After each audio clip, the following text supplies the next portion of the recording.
దించుకోవటానికి, నాయన గణపరచుకోవడానికి, నాయన తండ్రి మీరిచ్చిన నాయన తండ్రి ఈ అమృతి తుల్యమైన నాయన తండ్రి సమయాన్ని బట్టి నీకు వందనాలు, స్తోత్రాలు నాయన. నేను స్తుతించుటలో, నేను గణపరచుటలో ఎంతో నాయన తండ్రి సంతోషం, ఆనందం ఉంది ప్రభా. అటు నీ పరిశుద్ధుల సహవాసంలో నాయన ఉండటానికి నాయన తండ్రి మీరు ఇచ్చిన పిలుపుని బట్టి నీకు వందనాలు, స్తోత్రాలు. ఇదిగో ప్రభా, వాక్యం కోసం మా హృదయాలను సిద్ధపరచుకుంటున్నాం. జుంటు తేనె దారుల కన్నా శ్రేష్టమైన మీ వాక్యము ప్రభువా.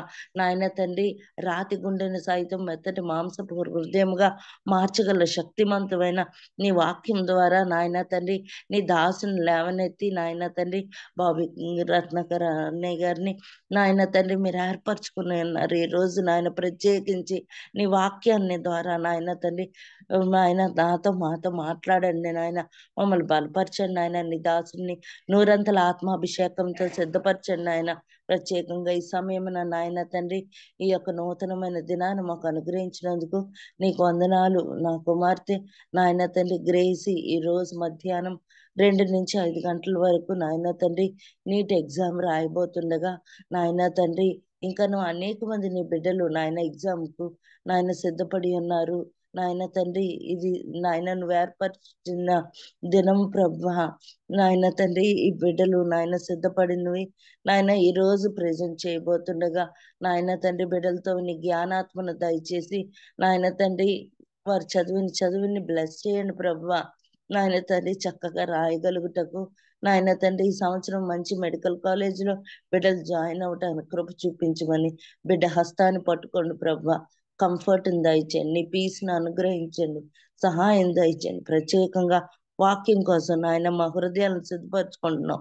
నాయన పరిశుద్ధాత్మ దేవ మా జీవితాల్లో మా హృదయాల్లో గొప్ప కార్యం జరిగించమని మమ్మల్ని మేము తగ్గించుకుంటూ నీ నామాన్ని మాత్రమే హెచ్చిస్తూ మా రక్షకుడు మా ప్రియ ప్రభు అయిన యేసుక్రీస్తు ఉన్నత శక్తి గల నామంలో మాత్రమే అడిగి వేడుకుంటున్నాం తండ్రి. ఆమె amen. Amen. Hallelujah. Praise the lord. Thank you so much అమ్మ గారు. అలాగే brother Sunil, thank you so much అన్న. స్వరూపన్న ప్లీజ్. Thank you Johnson. ఇప్పుడు వచ్చిన పరిశుద్ధులందరికీ దేవుని నామములో వందనాలండి.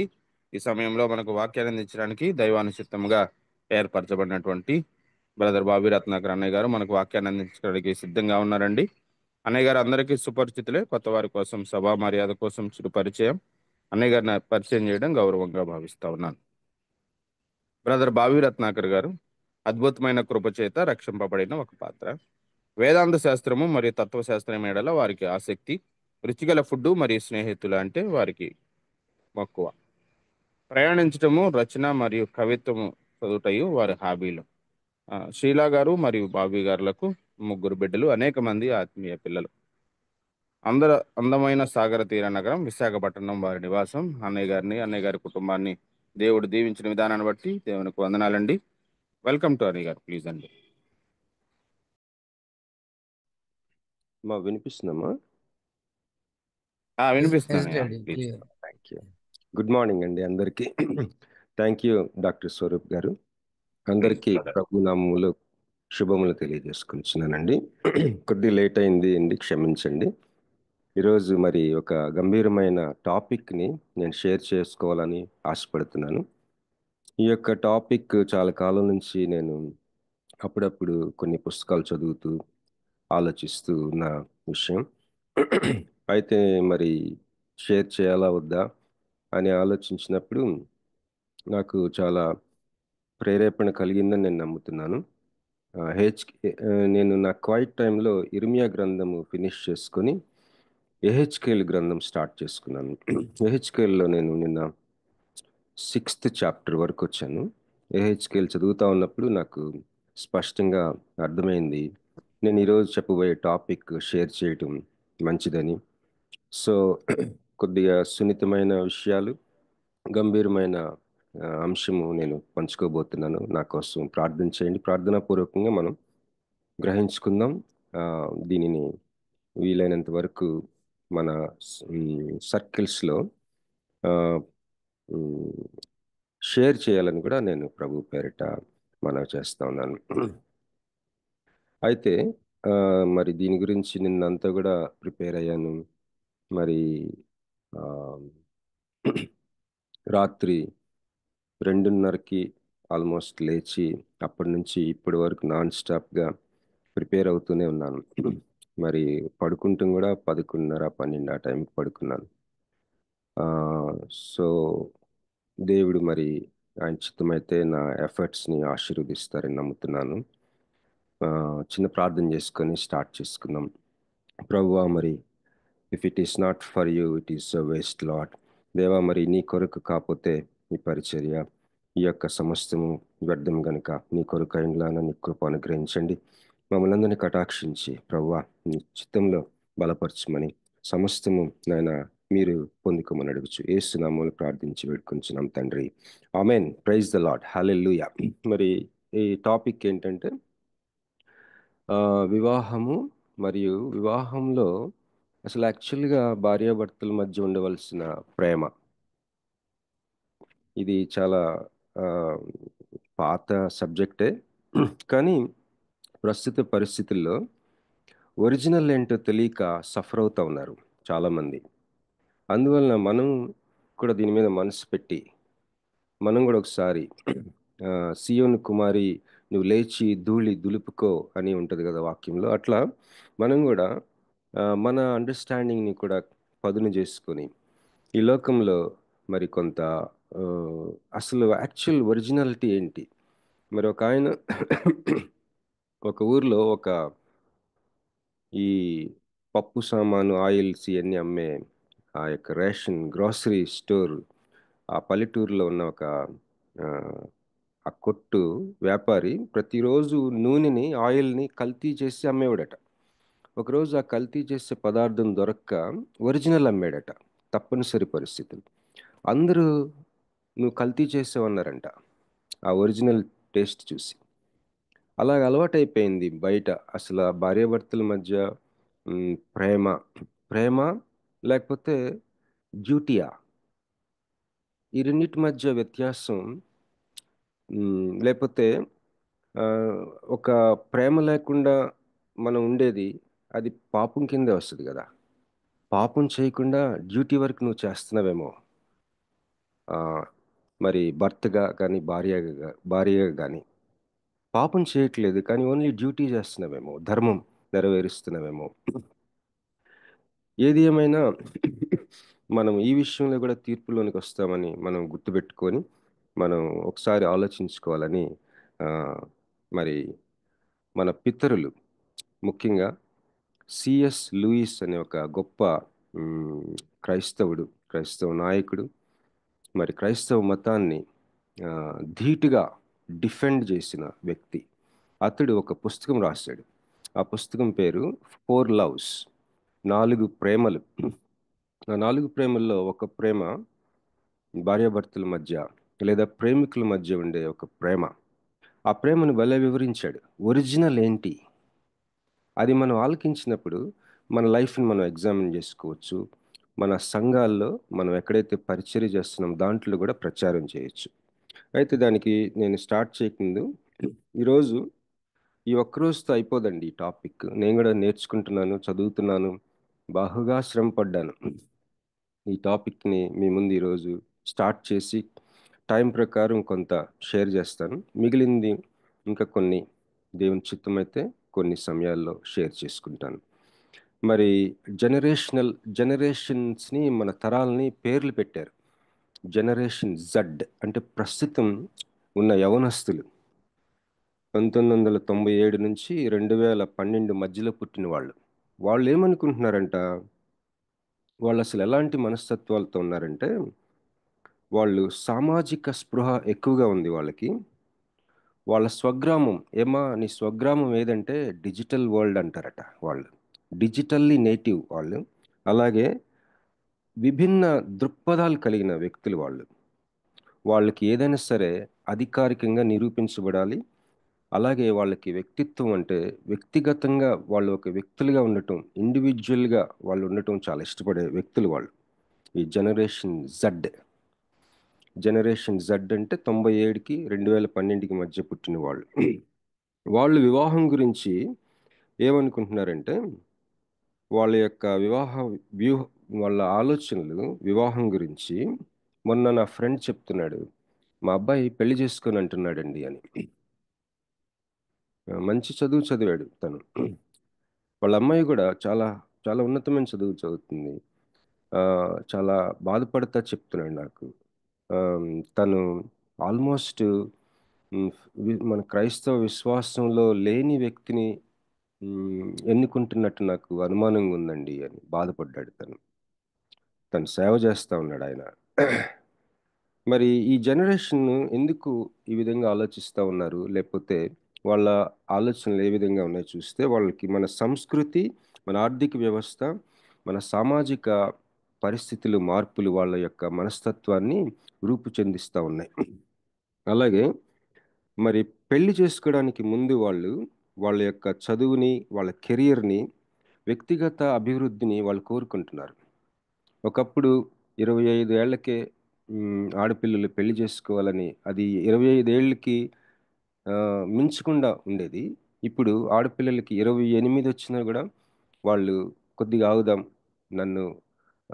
నన్ను నేను కనుగొనని ఈ లోకంలో నేను ఎవరిని అని first I want to identify myself, I want to find myself and I want to establish financially and ఎకనామికల్గా, లేకపోతే కెరీర్గా నేను కొంత అభివృద్ధి చెందిన తర్వాతే పెళ్లి చేసుకుంటానని కెరీర్కి వాళ్ళెవరో వాళ్ళు కనుగొనటానికి ఈ సమాజంలో ప్రాధాన్యత ఇస్తున్నారు వివాహం కంటే కూడా. తర్వాత కొంతమంది మార్పును కోరుకుంటున్నారు. ఎందుకంటే ప్రస్తుతం అమెరికాలో దాదాపు 50% మంది, ఒక 100 మంది పెళ్ళిళ్ళని చూస్తున్నట్లయితే 50 మంది విడాకులు తీసుకుంటున్నారని స్టాటిస్టిక్స్ చెప్తుంది. మన దేశంలో 1% అని అఫీషియల్ స్టాటిస్టిక్స్, కానీ అది నిజం కాదు యాక్చువల్గా.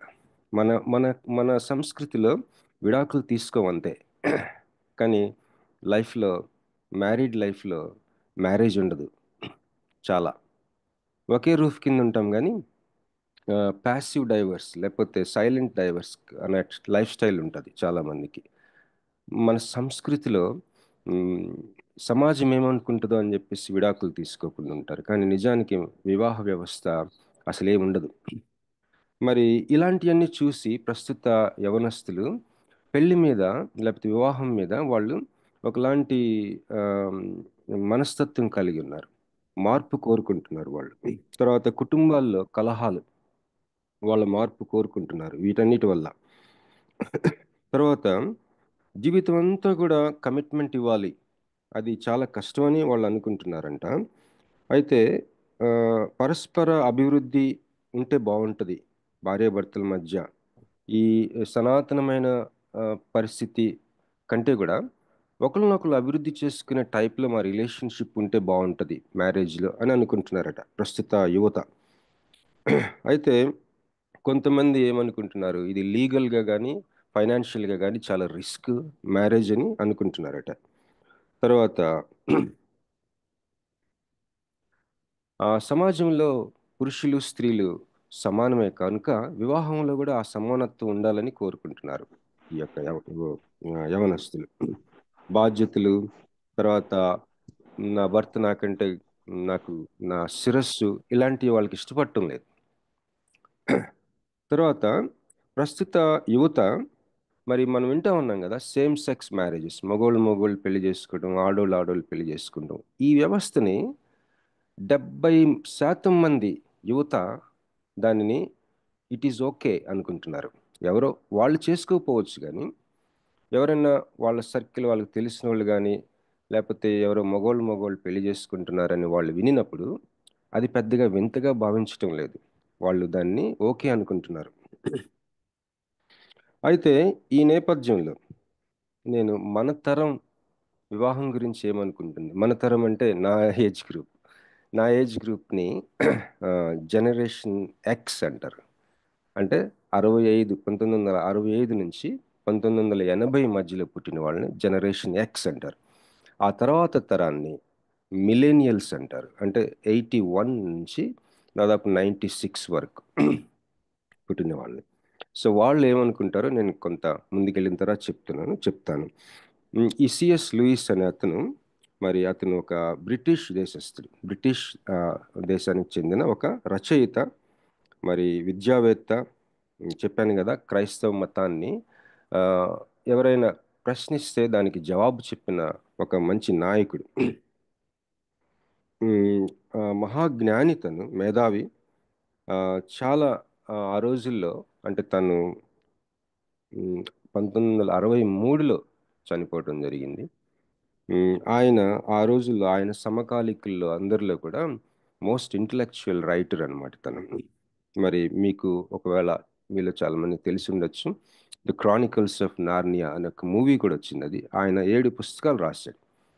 అది సువార్తని ఒక ఊహతో సంబంధించిన కొన్ని క్యారెక్టర్స్ క్రియేట్ చేసి, ముఖ్యంగా చిన్నపిల్లల్ని దృష్టిలో పెట్టుకొని ఒక ఒక ఒక మంచి భలే ఉంటుంది. అది మీరు చూస్తే బాగుంటుంది ఆ movie.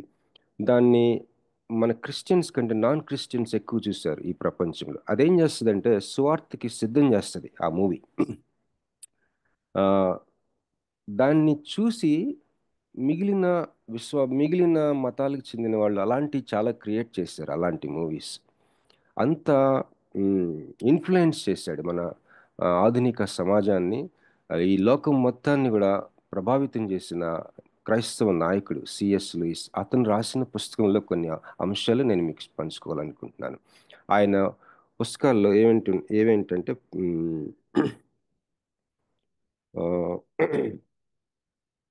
Cosmic Trilogy, The Chronicles of Narnia, The Screwtape Letters, The Four Loves, Mere Christianity, The Problem of Pain, శ్రమ యొక్క సమస్య, ఇలాంటి పుస్తకాలు అనేకమైన ఆయన రాశాడు. 30 దాకా పుస్తకాలు రాశాడు ఆయన. సో ఆయన రాసిన ఒక పుస్తకం ద ఫోర్ లవ్స్ అంటే 4 ప్రేమలు. ఒకటి స్టార్జ్ అంటే అఫెక్షన్, అభిమానం, లేకపోతే అఫెక్షన్ అంటే తెలుసు కదా. అలాగే దేవుని ప్రేమ అవ్వచ్చు, స్నేహితుల మధ్య ప్రేమ అవ్వచ్చు, భార్యాభర్తల మధ్య ఉన్న ప్రేమ అవ్వచ్చు. ఈ 4 మనం ఈరోజు చూసుకోలేం, కానీ ముఖ్యంగా మన అంశానికి సంబంధించి భార్యాభర్తల మధ్య ఉండే ప్రేమను గురించి మనం ధ్యానం చేసుకుందాం. నేను టైంకి ముగిస్తానండి, దయచేసి మనం కాన్సన్ట్రేట్ చేద్దాం. ఈ భార్యాభర్తల మధ్య ఉన్న ప్రేమకి ఆయన ఒక పేరు పెట్టాడు, ఈరోస్, EROS, ఈరోస్. ఈ ఈరోస్ని ఆయన వివరిస్తాడు. ఇది మనకు చాలా అవసరం. మనము టచ్ చేయని ఏరియాస్ ఈ లోకంలో అనేక మంది క్రైస్తవ మతానికి, మన విశ్వాసానికి చెందని వాళ్ళు టచ్ చేశారు. వాళ్ళు టచ్ చేయడం వల్ల చాలామంది యువత దానిని ఫాలో అవుతూ ఉన్నారు. మరి ఒక ఒరిజినల్ లవ్ స్టోరీ ఏదైనా ఒక క్రిస్టియన్ క్రియేట్ చేశాడా అంటే చాలా తక్కువ ఉంటుంది. అసలు అసలేంటి ప్రేమ, ఈ ప్రేమ అంటే ఏంటి అన్నది సిఎస్ లూయిస్ భలే రాశాడు తన పుస్తకంలో. ఈ ప్రేమకి, అలాగే ఈ కామానికి, లేకపోతే కేవలం శరీర సంబంధమైన సంబంధంకి మధ్య వ్యత్యాసం భలే చెప్పాడు. అయితే ఈ ఈరోస్ అన్న మాటకి ఆయన ఇచ్చిన తాత్పర్యం ఏంటంటే,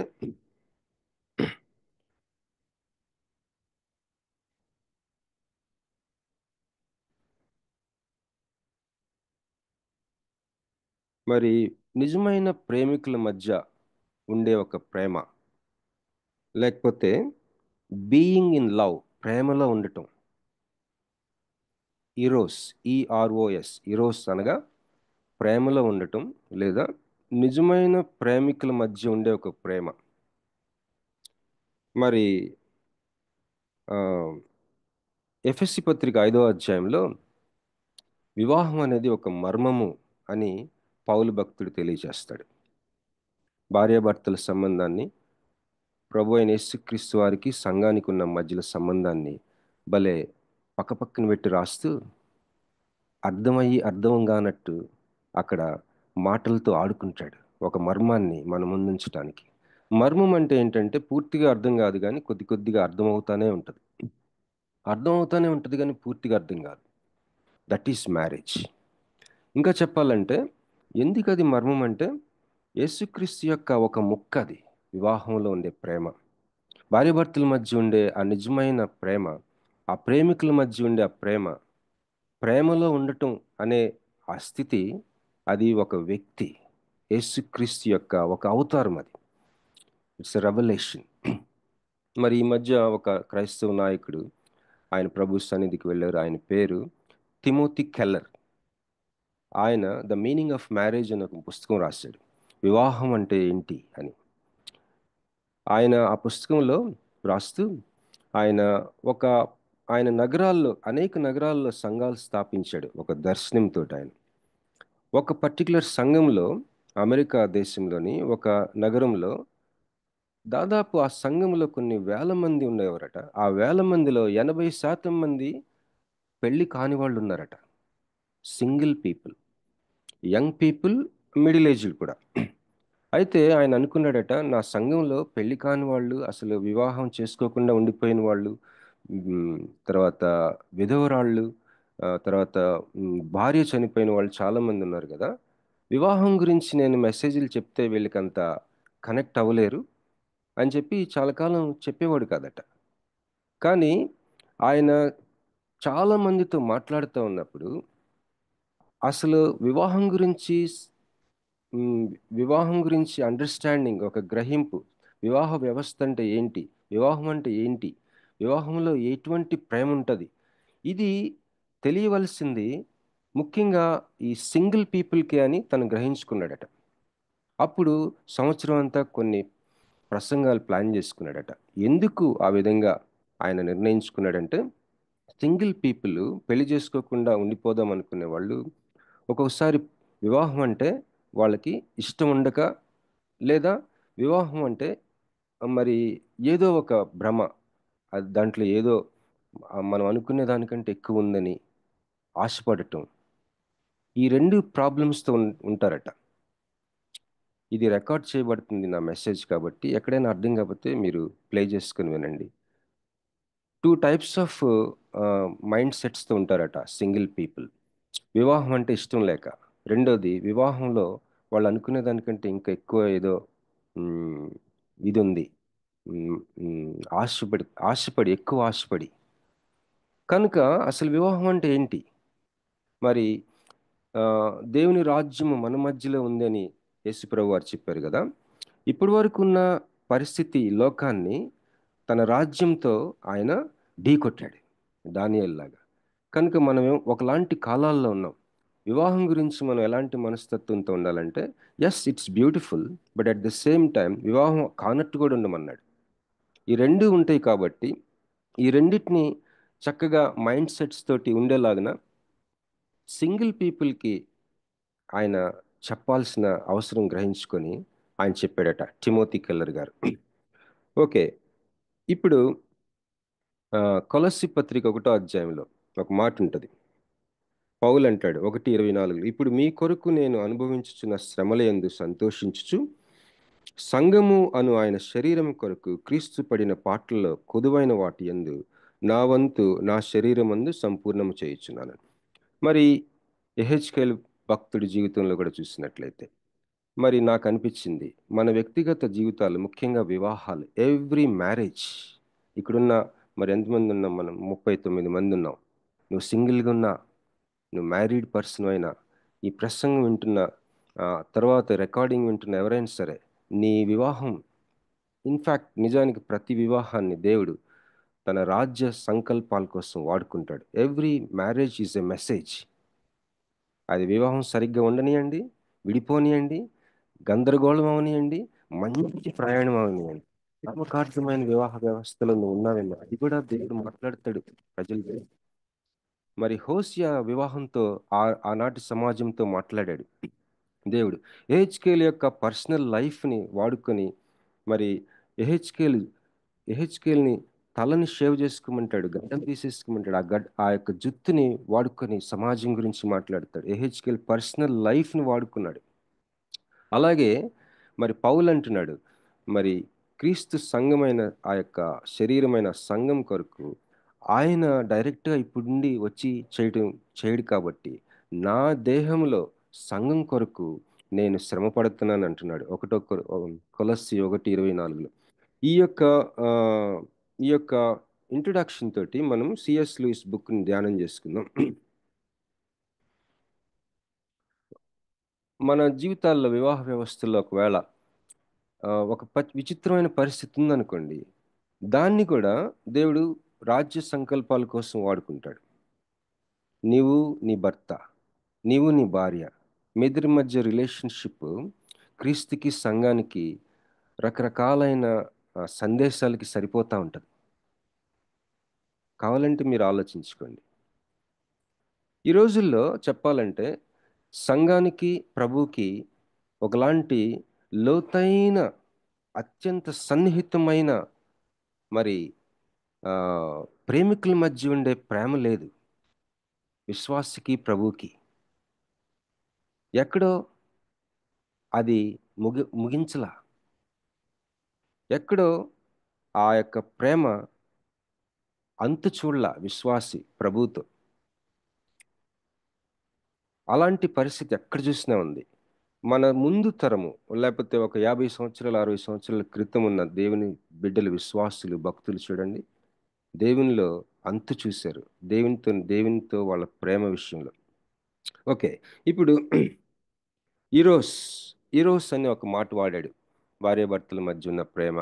ఆ యొక్క మాటని తను ఏమన్నాడంటే, what I mean by Eros, EROS అంటే సిఎస్ లూయిస్ గారు ఏమన్నాడంటే, the state of being in love or the love between genuine lovers. మరి ప్రేమయందు ఉండటం, బీయింగ్ ఇన్ లవ్, ప్రేమలో ఉండటం, ప్రేమికుల మధ్య ఉండే ప్రేమ, దానిని ఈరోస్ అంటున్నాడు. భార్యాభర్తల మధ్య ఉండాల్సిన ఇదండి. తెలుగులో చూద్దాం. ఇది తెలుగులో ఏంటి? తెలుగులో కొన్ని ఆసక్తికరమైన పదాలు ఉన్నాయి. దీనికి ప్రేమ అని, ఆసక్తి అని, రాగము. రాగం అంటే ఇంటెన్స్ ఇమోషనల్ అటాచ్మెంట్ అన్నమాట. చాలా లోతైన భావోద్రేకమైన సాన్నిహిత్యం. కవులు వర్ణించారు భార్యాభర్తల మధ్య ఉండే ఆ ప్రేమని, కవులు రాగము అన్నారు. అలాగే వాంఛ అంటే ఎదురు చూడటం, లాంగింగ్, ఆశపడటం అన్నమాట. నా భార్య కోసం నేను పడే ఒక ఆశ, తీవ్రమైన లోతైన ఆశ. భావోద్రేకాలకి, భావాలకు సంబంధించిన ఆకర్షణ. తర్వాత ఒక స్పృహ అంటే అప్పటి వరకు నిద్రావస్థలో ఉన్న మన అంతరంగంలో ఉన్న ఒక ఫ్యాకల్టీ స్పృహలోకి రావడం. ఉదాహరణకి ఈ టిమ్ కెల్లర్ భలే పాయింట్ చెప్పాడు. ఆదాము అవ్వను చూసి నా ఎముకల్లో ఒక ఎముక, నా మాంసంలో మాంసం. ఇది మనం ఎన్నోసార్లు విన్నాం, కానీ అక్కడ ఒక చిన్న పదాన్ని భలే ఎక్స్పోజ్ చేశాడు అతను. ఆ యొక్క ఇప్పుడు అంటాడు, ఆ మాటకు ముందు ఇప్పుడు ఆ ఆదాము అవ్వను చూసి ఫస్ట్ టైం, ఇప్పుడు నా ఎముకల్లో ఎముక, నా మాంసంలో మాంసం. అది ఇంగ్లీష్లో చివరికి అన్న మాట అంట. At last, now at last, bone of my bones, flesh of my flesh. ఇంతకాలానికి నా ఎముకల్లో ఎముక, నా మాంసంలో మాంసమా? Is this your experience with your spouse? If not, మనం జడ్జ్మెంట్లోకి వస్తామండి. ఇది యాజ్ సింపుల్ యాజ్ దిస్. ఒకవేళ వివాహమై ఉన్న నీవు నీ భర్తతో కానీ నీ భార్యతో కానీ ఇంతకాలానికి నా ఎముకల్లో ఎముక, నా మాంసంలో మాంసమా అన్న స్పృహ నీకు నీ జీవితంలో ఎప్పుడైనా ఉందా? అది తగ్గుతూ ఉంటుంది, పెరుగుతూ ఉంటుంది. ఒకవేళ ఉంటే, జీరో అయిందా, నువ్వు డైవర్స్ తీసుకున్న దాంతో సమానం. As simple as that. మరి కావాలంటే మీ క్వశ్చన్స్ నోట్ చేసుకుని ఉంచండి, నేను మరి కొంతమంది కలిసి ఆన్సర్ చేస్తాం. If you have any questions. Okay, ఇంకొద్ది ముందుకు వెళ్దాం. ఈరోజు అన్న మాటకి తెలుగులో అనురాగము, deep affection, passionate love, romantic attachment, వలపు, ఏ పోయిటిక్ టర్మ్ ఫర్ లవ్. కవులు అంటండి ఏ దేవుణ్ణి సరిగ్గా నమ్మరాళ్ళు. కవులు, నిజమైన కవులు అయితే వాళ్ళు ఏం చేస్తారంట, దేవుని యొక్క గవిని దగ్గర, గడప దగ్గర తమ్ముళ్ళాడుతూ ఉంటారట. ప్రతి నిజమైన కవికి కవిత్వం ఇచ్చేది దేవుడే. మీరు కావాలంటే టెస్ట్ చేయండి. ఈ ఈ చౌకబారు కవిత్వాలు రాసే కవులు కాదు. నిజమైన కవిత్వాలు రాసే కవులు వాళ్ళు దేవుని యొక్క గడప దగ్గర, సింహాసనం యొక్క ఆ యొక్క రూమ్, ఆ యొక్క గది యొక్క గడప దగ్గర తచ్చట్లాడుతుంటారట కవులు, ఆ ఆ ఇన్స్పిరేషన్ కోసం. సో ఇష్టము అనేది మరొక అర్థం, సన్నిహితము. ఇప్పుడు నేను ఒకటి చెప్పబోతున్నాను. మమత. మమత అనే మాట, ఈ యొక్క అర్థం, ఈ గ్రహింపు ఎవరికి ఉందంటండి? నేను చెప్పాను కదా, మా ఏజ్ గ్రూప్ అంటే ఎవరైతే 1965కి 1980కి మధ్యలో పుట్టారో వాళ్ళు వివాహ వ్యవస్థని ఒక మమతలాగా చూశారట. మమత. దయచేసి అర్థం చేసుకోండి. ఆ నెక్స్ట్ జనరేషన్ వివాహాన్ని ఒక ప్రీతికరమైన విషయం. There is difference. మమతకి ప్రీతికి తేడా ఉంది. మా తరం వాళ్ళు దాన్ని ఒక మమత అనుకుంటే, మా నెక్స్ట్ ఇయర్ వాళ్ళు ప్రీతి మాత్రమే అనుకున్నారు. ఇది ఒక భావము, లవింగ్ డివోషన్, పరవశం చెందటం. పరవశం చెందటం కాకపోగా, అమ్మ ఈడు వెళ్తే బాగుండు ఎక్కడికైనా అనుకునే పరిస్థితిలో ఉంటారు కొంతమంది భార్యలు భర్తల గురించి. పరవశం చెందేవా ఎప్పుడైనా? These are the personal questions. నేను ఎవరినైనా ఏదైనా అడిగినప్పుడు యు డోంట్ ఆన్సర్ మీ అని చెప్తాను. నేను ఆన్సర్ యువర్ సెల్ఫ్. నాకు జవాబు చెప్పద్దు, నీకు నీవే జవాబు చెప్పు. నీకు నీవు జవాబు చెప్పుకుంటాం అనేది అత్యంత మన జీవితంలో బహు వండర్స్ని చేస్తుంది. నీకు ఒక గుండెకాయ ఇస్తుంది. ఈ సిఎస్ లూయిస్ ఒకసారి రాశాడు, there are men without chests అని. గుండెకాయలు లేని మగోళ్ళు ఉన్నారట ఈ తరంలో. ఎందుకుండదంటే మనం క్వశ్చన్స్ వేసుకుని ఆన్సర్స్ చెప్పుకోలేం, అసలు దాన్ని అవాయిడ్ చేస్తుంటాం. ఓకే, ఇంకా ముందుకెళ్దాం. పరవశం, తపన, అభిలాష, ఒక వేడుక. ఇదండి బీయింగ్ ఇన్ లవ్ అంటే, ప్రేమలో ఉండటం అంటే. భార్యాభర్తల మధ్య ఉండే ప్రేమ ఇలా ఉండాలి. దానికి ఒక పేరు పెట్టాడు, ఇరోస్. ఇరోస్. ఇరోస్ అంటే being in love or the love between lovers. The lovers ఉండే ప్రేమ. లవర్స్ ఏ ప్రేమలో అయితే ఉంటారో ఆ ప్రేమని ఇరోస్ అని పిలిచాడు. భార్యాభర్తల మధ్య ఉండవలసిన ప్రేమ. ఓకే, అయితే ఇప్పుడు కొద్దిగా సున్నితమైన విషయాలు. ఎంతైంది టైము? 6:10 అయింది కదండి. నేను 6:25 దగ్గర ఆపేస్తాను. Sexual experience can occur without eros and without being in love. చాలా ముఖ్యమైన పాయింట్ ఇది. భార్యాభర్తల మధ్య సెక్షువల్ ఎక్స్పీరియన్స్, ఆ సెక్స్ అనేది ఈ ప్రేమ లేకుండా జరగటానికి అవకాశం ఉంది. ఈ ఇరోస్ లేకుండా సెక్స్ అనేది జరగచ్చు. బట్ కానీ ఈ ఇరోస్ అనేది కేవలం సెక్స్ కాదు. సెక్స్ కూడా, కానీ సెక్స్ కాకుండా ఇంకా ఉంది. ఈరోస్ నిజమైన ప్రేమ సెక్స్ మాత్రమే కాదు, ఇంకా మిగిలి అదర్ థింగ్స్ కూడా ఉన్నాయి. నేను చెప్తున్న పాయింట్స్ అన్నీ కూడా సిఎస్ లూయిస్ రాసిన పుస్తకంలో ఇవి నా సొంత పాయింట్స్ కాదండి. Eros includes other things besides sexual activity. Okay, అది నేను తెలుగులో చెప్పాను. అయితే ఆయన ఈ సెక్షువల్ యాక్టివిటీకి, ఈ ఈరోస్లో జరిగే సెక్షువల్ యాక్టివిటీకి ఆయన ఒక పేరు పెట్టాడు, కన్వీనియన్స్ కోసం, అనుకూలత కోసం, ఇంకా ఫర్దర్గా సబ్జెక్ట్ని ధ్యానం చేయడానికి కోసం. ఆ పేరు వీనస్. వీనస్ అనే పేరు పెట్టాడు. వీనస్ అంటే ఏంటంటే, ప్రేమికుల మధ్య లేకపోతే భార్యాభర్తలు నిజమైన బీయింగ్ ఇన్ లవ్, ఈరోస్లో ఉండే ఆ రిలేషన్షిప్లో జరిగే సెక్షువల్ యాక్టివిటీని ఆయన వీనస్ అన్నాడు. అయితే ఇక్కడ ఒక 2 విషయాలు ప్రస్తావించాడు. మన పూర్వీకులు చాలామంది చాలా చిన్నప్పుడే వివాహాలు అయిపోయాయి. మా అమ్మమ్మ నాకు చెప్పింది గుర్తుంది. మా అమ్మమ్మ అంటే గ్రేట్ గ్రాండ్ మదర్. 13 ఇయర్స్కో 14 ఇయర్స్కో అయిపోయిందట మ్యారేజ్. ఈరోజు మ్యారేజ్ చేయాలంటే మన ఇండియన్ గవర్నమెంట్ లా ప్రకారం గర్ల్స్ 18 ఉండాలి, బాయ్ 21 ఉండాలి. Why is that?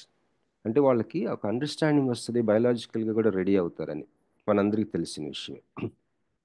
మనం సర్వసాధారణంగా మనం కూడా ఒక 20 దాటితేనే పెళ్లి చేస్తాం. కానీ పూర్వీకులు అట్లా కాదు. తల్లిదండ్రులు ఏం చెప్పేవారంటే 14 ఏళ్ళకు 13 చాలాసార్లు ఇలాంటి వివాహంలో do you think they have heroes? మన పూర్వీకులు వాళ్ళకి నిజమైన ఒక బీయింగ్ ఇన్ లవ్ అంటే వాళ్ళకి తెలుసా? పెళ్ళైన తర్వాత ఫస్ట్ నైట్ వాళ్ళ సెక్షువల్ యాక్టివిటీని వాళ్ళు హీరోస్తో కాదు చేసింది. చాలామంది మన పూర్వీకులు నిజమైన ప్రేమ తెలిసిగా చేసింది. తల్లిదండ్రులకు లోబడ్డారు, ఒక బయలాజికల్ డిజైర్ని తీర్చుకుంటాం అనేది జరిగింది. తర్వాత బాధ్యతగా ఉన్నారు. చెప్పాలంటే తల్లిదండ్రులకు లోబడి ఒక మంచి కుటుంబ వ్యవస్థని, లేకపోతే ఒక డ్యూటీని చేశారు. పాపము అనేది తర్వాత గుర్తించుండొచ్చు. అరే, నేను నా వైఫ్తో సెక్స్ చేసినప్పుడు నిజమైన ప్రేమతో చేయలేదు, కేవలం బయలాజికల్ డిజైర్తో నేను చేశానని తర్వాత ఎప్పుడైనా ఒప్పించబడ్డారేమో. కానీ ఒప్పించబడిపోయినా నిజమైన ప్రేమ లేకుండా చేసే సెక్స్ అది పాపమే దేవుని దృష్టిలో. పాపమని ఒక పక్కన తెలుసుకొని జాగ్రత్తగా డ్యూటీ చేసుకుంటా ఉండే కుటుంబాలు అనేకమైనవి ఉన్నాయి. హీరోస్ లేకుండా. Without heroes a duty can be performed in the married life. భర్త భార్యకి ఆ హీరోస్ అనేది లేకుండా సెక్షువల్ రిలేషన్షిప్స్ ఉండటానికి ఎంతైనా అవకాశం ఉంది. పిల్లల్ని దేవునిలో పెంచడానికి ఒక ధర్మంగా, ఒక డ్యూటీగా సిఎస్ లూయిస్ ప్రస్తావించాడు ఇది. రెండో కేసు ఏంటంటే, ఉదాహరణకి ఒక వివాహ వ్యవస్థలో ఒక భర్త భార్య దగ్గర నుంచి సరైన ఒక భార్య కలిగి ఉండి కూడా ఆ భార్యతో నిజమైన ప్రేమ లేకుండా బయట ఎక్కడో ఒక స్త్రీతో ఒక మంచి ఈరోస్ అనుభవించాడు అనుకోండి, నిజానికి అది పాపమే. కానీ ఈరోస్ అనుభవిస్తున్నాడు, నిజమైన ప్రేమ అనుభవిస్తున్నాడు ఇంకొక స్త్రీతో. అప్పుడు ఏమవుతుంది? తన భార్య విషయంలో మోసం చేస్తున్నాడు, పిల్లల్ని మోసం చేస్తున్నాడు. ఒక్కోసారి పిల్లలు కుటుంబం విచ్ఛిన్నం అయిపోతుంది. ఈ కేసును కూడా ప్రస్తావించాడు. ఈ రెండిట్లో పాపం ఉంది, బాధ్యత ఉంది. Sin and duty. మనం సర్వసాధారణంగా ఏమనుకుంటామంటే, మన వివాహ వ్యవస్థలో, మరి ముఖ్యంగా ఈరోజు మన టాపిక్ అది కాబట్టి, మన వివాహ వ్యవస్థలో పాపాన్ని జాగ్రత్తగా గుర్తుపెట్టి దాన్ని అలా పక్కన పెట్టి బాధ్యతగా ఉండటం వల్ల ఒక మంచి ఫీలింగ్స్ ఏదో ఒక రోజు వస్తాయి అనుకుంటాం. దేవుడికి ఇష్టం లేదండి అది. ఇది నా పాయింట్ కాదు, సిఎస్ లూయిస్ పాయింట్. పాపానికి బాధ్యతకి మధ్య వ్యత్యాసం నువ్వు కనుగొన్నావు, బాగుంది.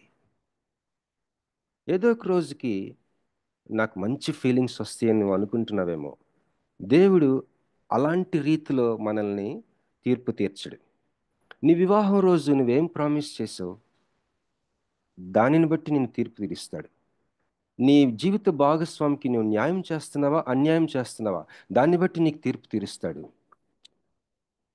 ఈ ఈ ఈ యొక్క అంశాలు బట్టి తీర్పు ఉంటుంది.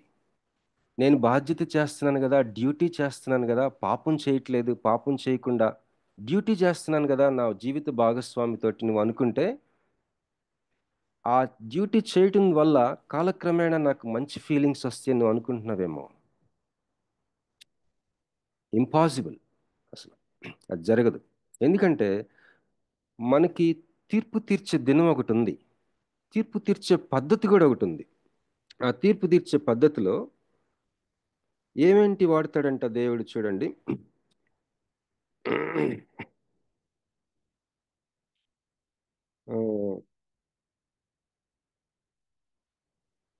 criteria. What criteria God will use to judge your relationship with your spouse?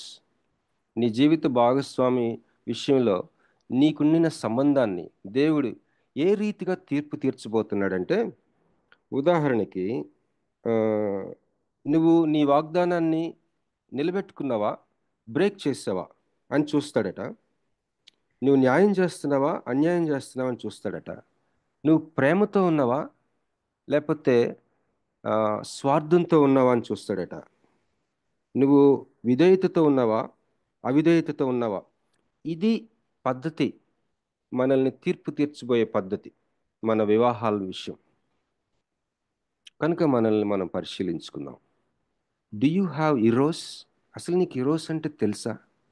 నీ వివాహం ఈరోజుతో మొదలైందా, లేకపోతే ఏదో ఒక రోజు ఈరోజు వస్తుందిలే అని జర్నీ స్టార్ట్ చేసేవా?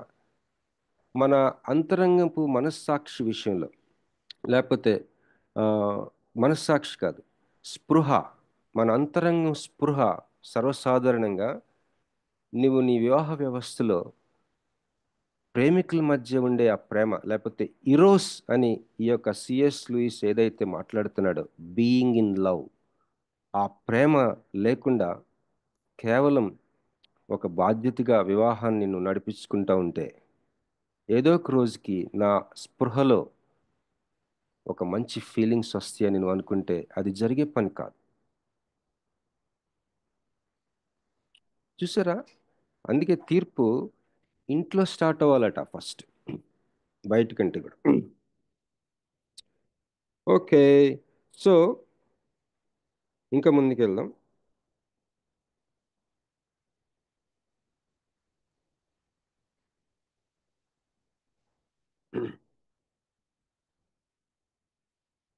హృదయాన్ని కఠినం చేసుకోవడం. యేసు ప్రభుని కొంతమంది వచ్చి అడుగుతారు, ఏమండి మోషే గారు డైవర్స్ సిస్టమ్ పెట్టారు కదా, దాని గురించి వాట్ ఈజ్ యువర్ ఒపీనియన్ అని అడుగుతారు. అప్పుడు యేసు ప్రభు వారు ఏం చెప్తారంటే, మీ హృదయ కఠిన్యం గురించి, because of the hardening of your heart Moses introduced the system of divorce. ఏ విషయంలో కఠినం చేసుకున్నారు అంటే, ఈ ఈరోస్ విషయంలో. భార్యాభర్తల మధ్య ఈ ఈరోస్ ఎప్పుడైతే ఉండదో, when it becomes zero, that means there is nothing, no life in married లైఫ్లో. మ్యారీడ్ లైఫ్లో లైఫ్ లేదు, నీ మ్యారేజ్లో లైఫ్ లేదు. What is the point? There is no meaning of marriage in your marriage when there is no eros. ఈ యొక్క ప్రేమ, భార్యాభర్తల మధ్య ఉండవలసిన ప్రేమ, తెలుగులో అనేకమైన పదాలు వాడి నేను చెప్పాను కదా, అది నీకుందా? లేకపోతే ఓన్లీ సెక్షువల్ యాక్టివిటీయా, ఓన్లీ డ్యూటీయా? దేవుడు తీర్పు తీర్చబోతున్నాడు మనల్ని. ఏ క్రైటీరియాలో?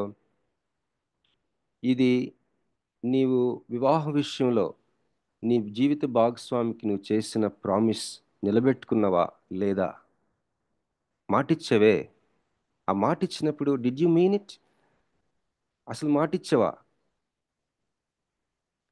ఒకవేళ మాటిస్తే నేను నిలబెట్టుకున్నావా? అది ఎప్పుడైనా జీరో అయిపోయిందా? సో ఆ, మీకు మీకు ఒక మాట చెప్పి ముందుకెళ్తానండి. ఆది కాండంలో ఉంటుంది, ఎఫ్ఎస్సి పత్రికలో ఉంటుంది, సారీ మత్తయి సువార్తలో కూడా ఉంటుంది. ఏంటంటే ప్రభువారు, యేసు ప్రభువారు ప్రస్తావిస్తారు ఆది కాండంలో. ఆ, మరి క్రియేషన్ స్టార్టింగ్ స్టోరీలో దేవుడు ఆది నుంచి మానవుణ్ణి పురుషుని గాను స్త్రీని గాను చేశాను. ఈ హేతువు చేత పురుషుడు తన తల్లిని తండ్రిని విడిచి తన భార్యను హత్తుకోలేను, వైస్ వర్స. స్త్రీ కూడా అదే చేస్తుంది. సో ఏ హేతువు చేత? అక్కడ హేతు ఏంటంటే, హ్యూమన్ బీయింగ్ని, మనిషిని దేవుడు పురుషుని గాను స్త్రీ గాను చేశాడు. అక్కడ హేతు మనం చదివినప్పుడు కనపడదు, కానీ అక్కడ హేతు ఏంటంటే this heroes, the the being in love. Because of this being in love state, పురుషుడు ఏం చేస్తాడు? తల్లిని తండ్రిని విడిచి భార్యని హత్తుకుంటాడు. భార్య కూడా అదే చేస్తాడు. Because of being in love, because of eros. మీ హృదయ కాఠిన్యం చేత మోషే విడాకుల సిస్టమ్ పెట్టాడు. ఈ ఈరోస్ విషయంలో నీ అంతరంగాన్ని చూసే దేవుడు. మరి ఇంకా అందుకనే మోషే ఇంట్రడ్యూస్ చేశాడని చెప్తున్నాను. సో మన జీవితాల్లో ఈ ఈరోస్ అనేది ఒకసారి స్వరూప్తో చాలా లాంగ్ డిస్కషన్ చేశాను. అన్నా ఈరోస్ అందరికీ ఉంటుందా, అసలు ఉంటుందా, అది ఇక చచ్చేదాకా ఉంటుందా అని అడిగాడు. నేను అప్పుడు తనకి ఏం చెప్పానంటే, అది కిందకి మీదకి వెళ్ళొచ్చు, ఆ గ్రాఫ్, ఆ బీయింగ్ ఇన్ లవ్ తగ్గచ్చు పెరగచ్చు, కానీ జీరో అవ్వకూడదు. జీరో అయితే ఫినిష్. కొన్ని వివాహాలు అసలు ఈరోజు లేకుండా స్టార్ట్ అవుతాయి. ఒకవేళ నీది అదేనేమో, అలా ఎవరు లేరు మనలో, కానీ ఒకవేళ వినిచున్న ఎవరైనా సరే నీ పరిస్థితి అదైతే you have to do something. Divorce తీసుకోమని చెప్పట్లేదు నేను. దేవుడు ఎండిన చెట్టుని చిగురింప చేయగలడు. యెషయా మొద్దుకి చిగురునిచ్చిన దేవుడు ఆయన. కానీ తెలియాలి కదా. ఎహెచ్కేల్కి చెప్తా ఉన్నాడు, you tell the people because they harden their hearts. ఎహెచ్కేల్తో ఏం చెప్తాడు, హృదయం కఠినం చేసుకున్నారు ఇశ్రాయేలీలు. I'm not sending you to some Gentiles, I'm sending you to my own people, Israel people. అక్కడ ప్రజలంట ప్రవక్తల దగ్గరికి వస్తున్నారంట, ఏదన్నా దేవుడి దగ్గర వెయిట్ చేసి దేవుని దగ్గర ఏదన్నా పొందుకొని చెప్తాడని. వెంటనే అక్కడ ఏముంటుందంటే, యాజకులు ధర్మశాస్త్ర జ్ఞానహీనులుగా ఉన్నారని, మరి పెద్దలు కౌన్సిల్ ఇవ్వలేక ఉన్న స్థితిలో ఉన్నారని ఎహెచ్కేల్ గ్రంథంలో ఉందండి. ప్రజలేమో ప్రవక్తల దగ్గరికి వస్తున్నారు, ఒక దర్శనం ఏమన్నా చూసి చెప్తాడేమోనని. కానీ ఆయనకి దర్శనం రావట్లేదు, ఎందుకంటే యాజకులు ధర్మశాస్త్ర జ్ఞానం విషయంలో వాళ్ళకి జ్ఞానం లేకుండా ఉన్నారు. ఆ ఎల్డర్స్ పెద్దలేమో ఎవరికైనా కౌన్సిలింగ్ ఇచ్చే స్థితి, కెపాసిటీ లేని వాళ్ళుగా ఉన్నారు. ఈరోజు స్థితి ఇదే క్రైస్తవ సమాజంలో. ఎందుకంటే it it you have to bleed for that. నువ్వు రక్తం కార్చినంతగా శ్రమ పడితే కానీ ఒక వ్యక్తికి కౌన్సిలింగ్ ఇవ్వలేవు. తర్వాత అది హైలీ రిస్కీ ఏరియా కౌన్సిలింగ్, అది హైలీ రిస్కీ ఏరియా కౌన్సిలింగ్. తర్వాత యాజకులకి ధర్మశాస్త్ర జ్ఞానం రావాలంటే ఎంత కష్టపడ్డారండి మన పూర్వీకులు. You study the life of Bhakt Singh garu life చదవండి, భక్త సింగ్ గారి జీవితం చదవండి. ఆయన ప్రసంగం ఇస్తుంటే ఒక 5-6 మంది ట్రాన్స్లేషన్ చేసేవారు. మరి ఎంత కష్టపడి బైబిల్ జ్ఞానం సంపాదించుకున్నాడు అతను. ఎవరైనా మన పూర్వీకులు ఆ కష్టపడకుండా ఇప్పుడున్నారు పాస్టర్ గారులు. ఇప్పుడు ప్రవీణ్ పగడాల గురించి డిఫెండ్ చేస్తూ ఉన్నారు కొంతమంది దేవుని సేవకులు. వాళ్ళు సరిగ్గా స్ట్రాంగ్గా ఎక్విప్ అవ్వట్లా. ఇంకా చెప్పాలంటే కొంతమంది క్రైస్తవ మతాన్ని ఎగతాళి చేస్తున్న వారిని జవాబు చెప్తున్నారు, కానీ ఎక్విప్ అవ్వకుండా చెప్తా ఉన్నారు మన సేవకులు. కష్టపడలేదురా వ్యక్తిగత జీవితాల్లో, మరి పర్సనల్ టైంలో దేవుని సన్నిధిలో కష్టపడి ధర్మశాస్త్ర జ్ఞానమును సంపాదించుకోలేని స్థితిలో ఉన్నారు. కాబట్టి ప్రవక్తలకి ఏమీ దేవుడు ప్రవచనం ఇవ్వటంలా.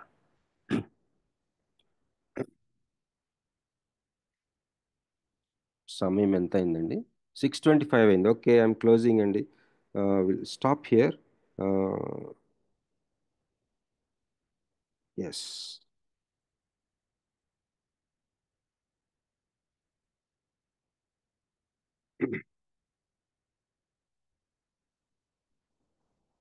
ఇంకా ఈ విషయాలు ఇంకా కొంత మీకు తర్వాత దేవుని చిత్త ప్రకారం నాకు వచ్చిన నా టైం టేబుల్ ప్రకారం షేర్ చేసుకుంటానండి. మరి దీని గురించి ఏమైనా ఇంకా యాడ్ చేయాలనుకుంటే మీరు యాడ్ చేయొచ్చు ఇన్ అవర్ వాట్సాప్ గ్రూప్లో. మరి నేను ఇంతటితో ఆపుతాను. థ్యాంక్ యూ ఫర్ జాయినింగ్ అండి. Over to Johnson please. దేవుని నామంలో ఇప్పటి వరకు వివాహ వ్యవస్థ గురించి వాక్య పరిచర్య చేసిన బ్రదర్ బాబీ గారికి వర్చువల్ ప్రేయర్ ఫెలోషిప్ తరఫున కృతజ్ఞతలండి. సిఎస్ లూయి గారి 4 Loves అనే బుక్ ద్వారా మనకు వివాహ వ్యవస్థ గురించి తెలియజేశారు. 1965 నుంచి 1980 వరకు మధ్య ఉన్న జనరేషన్ ఎక్స్ పీపుల్లో వాళ్ళ వివాహంలో మమత ఉంది, మమత కనిపిస్తుంది. అలాగే 1997 నుంచి 2012 వరకు ఉన్న పిల్లల్ని జనరేషన్ ఎక్స్ అని పిలుస్తారు. వాళ్ళ వివాహాల్లో ప్రీతి మాత్రమే మనకు కనబడుతుంది. భార్య భర్తల మధ్య ఉన్న ప్రేమను ఇరోస్ అని లూయిస్ గారు అభివర్ణించారు. ఇరోస్ అంటే బీయింగ్ ఇన్ లవ్ లేదా ద లవ్ బిట్వీన్ లవర్స్. ఎఫెసీ పత్రిక 5వ అధ్యాయంలో వివాహ వ్యవస్థ గురించి వివరించబడింది. కొలస్సీ పత్రిక 1వ అధ్యాయం 24వ వచనం ప్రకారం పౌలు గారు, ఇప్పుడు మీ కొరకు నేను అనుభవించుచున్న శ్రమల యందు సంతోషించుచు సంగమును ఆయన శరీరం కొరకు క్రీస్తు పడిన పాటలలో కొదువైన వాటి యందు నా వంతు నా శరీరం అందు సంపూర్ణము చేయుచున్నాను అని చెప్పిన విధంగా మనం కూడా మన జీవితాల ద్వారా మన తర్వాత తరానికి క్రీస్తు ప్రేమను తెలియచేయవలసిన వారమై ఉన్నాం. ఆదాము కూడా హవ్వను చూచి నా ఎముకలలో ఒక ఎముక, నా మాంసంలో మాంసము అని చెప్పడం మనందరికీ తెలుసు. అక్రమ సంబంధాలలో అనురాగము ఉన్నప్పటికీ కూడా అది పాపము. జీవిత భాగస్వామి విషయంలో మనం వాగ్దానం నిలబెట్టుకోకపోతే లేదా ఒకరి పట్ల ఒకరు ప్రేమ అనురాగం కలిగి ఉండకపోతే దేవుని తీర్పుకి లోబడవలసిన వారమై ఉన్నాం. ఆది కాండంలో అలాగే మత్తయి శుభవార్త 19వ అధ్యాయం 4-5 వచనాల్లో సృజించిన వాడు ఆది నుండి వారిని పురుషుని గాను స్త్రీని గాను సృజించిననియు ఇంది నిమిత్తము పురుషుడు తల్లిదండ్రులను విడిచి తన భార్యను హత్తుకొనును, వారిద్దరును ఏక శరీరముగా ఉందరు అని చెప్పిన విధంగా భార్య భర్తల మధ్య ఈరోస్ అనే ప్రేమ కలిగి ఉండాలి. ఏస్కేల్ ద్వారా దేవుడు ఇశ్రాయేల్ను కూడా ఆ విధంగా హెచ్చరించారు. అద్భుతమైన వివాహ వ్యవస్థ గురించి వాక్య పరిచర్య చేసిన బ్రదర్ బావి గారికి వర్చువల్ ప్రేయర్ ఫెలోషిప్ న కృతజ్ఞతలు అండి. ముగింపు ప్రార్థన మరియు ఆశీర్వాదం ఇవ్వాల్సిందిగా పాస్టర్ మురళీ బాబాయ్ గారిని మనం చేస్తున్నానండి. మరి ఈ దినము నీట్ ఎగ్జామ్ లో జామి రవికుమార్ అయ్య గారి పాప గ్రేసీ, అదే విధంగా మేరీ ప్రసన్న వాళ్ళ పాప స్నేహిత ఇద్దరు కూడా ఎగ్జామ్ కి అటెండ్ అవుతున్నారు. పిల్లల కోసం ప్రార్థన చేయండి. ప్రార్థన చేసుకుందామండి. దయగలిగిన తండ్రి, కృపగలిగిన రక్షక, బంగారు పాదాలకు వందనాలు చెల్లిస్తున్నాను. ఉదయ కాల వేళలో మీ పాద సన్నిధికి రావడానికి, మీ మాటలు వినడానికి మీరు ఇచ్చేటువంటి శ్రేష్టమైన సమయాన్ని బట్టి మీకే వందనాలు స్తోత్రాలు చెల్లిస్తున్నాం. ఇంత పర్యంతం మీ పక్షాన్ని మీకు ఆశలు బాగా దీవించండి, ఆశీర్వదించండి. ఆయన ద్వారా జరుగుతున్నటువంటి పరిచర్యను ఆశీర్వదించండి. అనేక మంది బిడ్డల ఆత్మీయంగా మేలు పొందుకోవడానికి సహాయం దయచేయమని ప్రార్థిస్తున్నాం. 7 దినం అయినా వివాహ వ్యవస్థ గురించి చక్కగా వివరణ దయచేశారు. మీకే వందనాలు స్తోత్రాలు చెల్లిస్తున్నాం. అలాగే నీట్ ఎగ్జామ్స్ కి ప్రిపేర్ అవుతున్నటువంటి బిడ్డలు ఇరువురిని కూడా మీకు అప్పగిస్తున్నాం తండ్రి. సమయోచితమైన జ్ఞానాన్ని వారికి దయచేయండి. ఆయన ప్రతి ప్రశ్న అర్థం చేసుకుని ఎలాగ రాయాలో బిడ్డలుగా నేర్పించండి. వారు రాస్తున్నప్పుడు వారు చేయబట్టి నడిపించండి. చక్కగా రాయటానికి కృపను దయచేయండి. నీట్ ఎగ్జామ్ లో ఉత్తీర్ణత పొందుకోవటానికి కావాల్సినటువంటి జ్ఞానాన్ని మీరు దయచేయమని ప్రార్థిస్తున్నాం. మా నాయన మా దేవ, అనేక మంది వ్యాధిగ్రస్తులు ఉన్నారు, వారిని కూడా మీ చేతులకు అప్పగిస్తున్నాం. సంపూర్ణ ఆరోగ్యాన్ని దయచేయమని ప్రార్థిస్తున్నాం. మా నాయన మా దేవ, ఈ గ్రూప్ వచ్చిన ప్రతి బిడ్డను మీరు దీవించండి, ఆశీర్వదించండి. ఇంకా అనేక మంది అంటే జాయిన్ అవ్వటానికి, అనేక మంది ఆత్మీయంగా బలపడటానికి సహాయం దయచేయమని ప్రార్థిస్తున్నాం. జూమ్ కుడికి ద్వారా వర్తమానాలు అందిస్తున్న ప్రతి బిడ్డను మీరు దీవించండి, ఆశీర్వదించండి. వారి ద్వారా ఇంకా అనేక శ్రేష్టమైన విషయాలు మాకు తెలియజేయడానికి ఆ బిడ్డలు మీరు వాడుకోమని ప్రార్థిస్తున్నాం.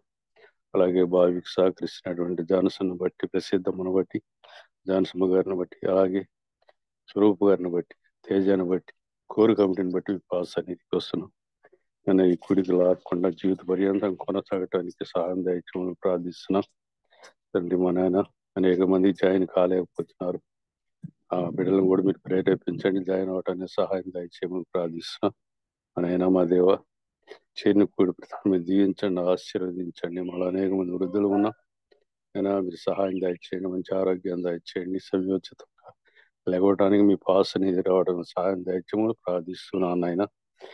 అలాగే నాయన, ఈ పరీక్షలు ప్రిపేర్ అవుతున్నటువంటి బిడ్డల హస్తాలను మీరు తాకండి, హృదయంలో మీరు ఉండండి నాయన. మైండ్ సెట్లో కూడా మీరు ఉండండి. వారు రాస్తున్నంత సేపు వారితో మీరు మాట్లాడే ఎలాగో ఎగ్జామ్ రాయాలో, ఏ ప్రశ్నకు సమాధానం రాయాలో మేము నేర్పించమని మా కొర శిలువలో తన ప్రాణాన్ని బలిపెట్టిన మా ప్రభువును, ప్రియ కుమారుడు, మా ప్రాణరక్షకుడు విమోచకుడు యేసుక్రీస్తు అతి శ్రేష్టమని అడిగి వేడుకుని ప్రార్థిస్తున్నాను తండ్రి, ఆమేన్. పరలోకమందున్న మా తండ్రి, నీ నామం పరిశుద్ధపరచబడును గాక. నీ మీ రాజ్యం రాజ్యం వచ్చును గాక. మీ చిత్తం చిత్తం పరలోకమందు నెరవేర్చినట్టు భూమి అందును నెరవేర్చబడును గాక. మాకు మా కావాల్సిన ఆహారం దయచేయండి. మళ్ళీ అపరాధం చేసిన వారిని క్షమించు, ప్రకారం అపరాధం మాకు క్షమించు. శోధనలోని లేక క్షమించుము. రాజ్యం, శక్తి, మహిమ నిరంతరం మీరు తండ్రి. మీరు ఆమేన్. తండ్రి. ఆమేన్. మన తండ్రి దేవుని ప్రేమ, కుమారుడిని యేసుక్రీస్తు వారి కృప, ఆదరణకర్త అయిన పరిశుద్ధాత్మ సహవాస్, చేరుకున్న మార్గం సకల పరిస్థితులకు, ఎగ్జామ్స్ ప్రిపేర్ అవుతున్నటువంటి ఇద్దరు బిడ్డలకు, ఏ బిడ్డలు ఎక్కడెక్కడ ఎగ్జామ్ ప్రిపేర్ అవుతుంది ప్రతి బిడ్డతో ఉండమని, ప్రతి బిడ్డను నడిపించలాగా ఆయన మీరు సహాయం చేయకూడదు. మా కొరకు సిలువలో ప్రాణాన్ని బట్టి మా దేవ వీరందరినీ మీరే రక్షించి కాపాడమని, మా కొరకు మీరు చేస్తున్నటువంటి బలియాగాన్ని జ్ఞాపకం చేసుకొని తండ్రి బిడ్డలను మీరు ఉచితంలో నడిపించమని, ఒకరు సిలువలో తన ప్రాణం బలిగి పెట్టిన యేసుక్రీస్తు వారి అతి శ్రేష్టమని అడిగి వేడుకుని ప్రార్థిస్తున్నాను తండ్రి. ఆమేన్. ఆమేన్. ఆమేన్. అందరికీ వందనాలమ్మా. ప్రైజ్ లార్డ్ అయ్య గారు. దేవుని నామంలో ముగింపు ప్రార్థన మరియు ఆశీర్వాదం ఇచ్చిన మురళీ బాబాయ్ గారికి మరియు వాక్య పరిచయం చేసిన బావి గారికి, టెక్నికల్ సపోర్ట్ ఇచ్చిన యవన బిడ్డ జాన్సన్ కు, కోర్ కమిటీ మెంబర్స్ కు, కూడి వచ్చిన విశ్వాసులైన పరిశుద్ధులందరికీ వర్చువల్ ప్రేయర్ ఫెలోషిప్ తరపున కూడా యూట్యూబ్ లో అప్లోడ్ చేయబడతాయి. బావి రత్నాకర్ అని కానీ వర్చువల్ ప్రేయర్ ఫెలోషిప్ అని కానీ టైప్ చేసి మన బంధువులకు మరియు మిత్రులకు షేర్ చేయవచ్చు.